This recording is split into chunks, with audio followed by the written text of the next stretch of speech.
सध्याचा काळ बदललेला आहे आणि बदललेल्या काळाप्रमाणेच माणसंसुद्धा बदललेली आहेत. जसं जुन्या काळामध्ये एकमेकावर प्रेम करत होते, एकमेकाला आपुलकीनं वागवत होते, तसं आत्ताच्या काळामध्ये दिसून येत नाही. जोपर्यंत आईवडील घरात आहेत, जिवंत आहेत, तोपर्यंत सगळ्यांना प्रेम दिलं जातं, बहिणीला, भावांना. परंतु ज्यावेळेस आईवडील मुलींना किंवा मुलांना सगळ्यांना सोडून जातात, त्यावेळेस मुलं तर घरचे असतातच, परंतु मुलगी मात्र परकधन असतं.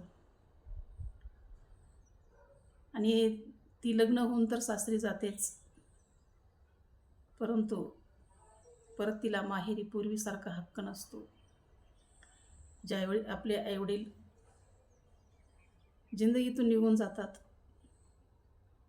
परंतु काही कारणाने दिलेल्या घरी मुलीवर ज्यावेळेस काही संकट येतात, काही अपराध होते किंवा तिच्या आयुष्यामध्ये काहीतरी हेळसांड होते, त्यावेळेस तिला माहेराची गरज भासते.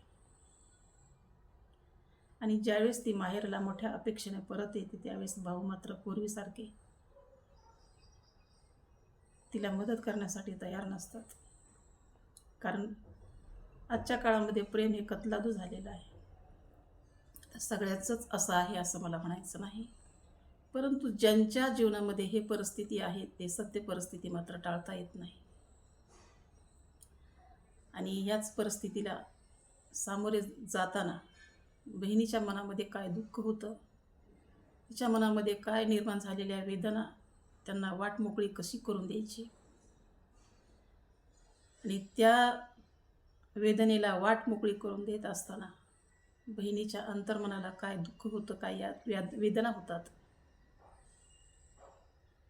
त्याच मी या कवितेमध्ये मांडण्याचा प्रयत्न केलेला आहे.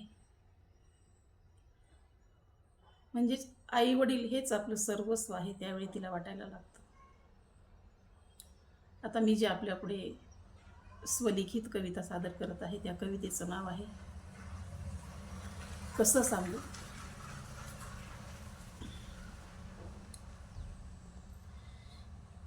काय सांगू, कसं सांगू, माझ्या जीवाचं मातर,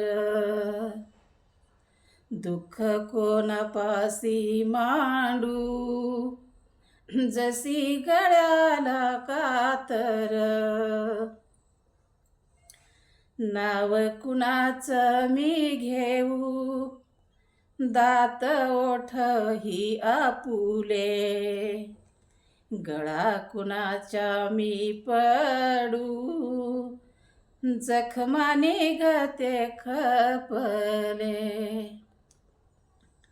जाव कुणाच्या दारात, नाते विसरले सारे, माये बाप गेल्यावर कुठे मिळेना आधार,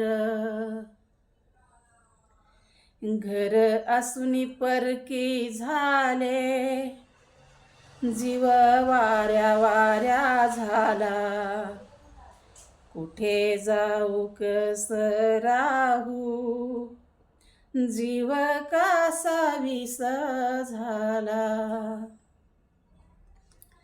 माझं काळीज चिरलं, आपुल्याने दिला धोका, माझ्या आखरी क्षणाला नाहीच मनीचा खोपा,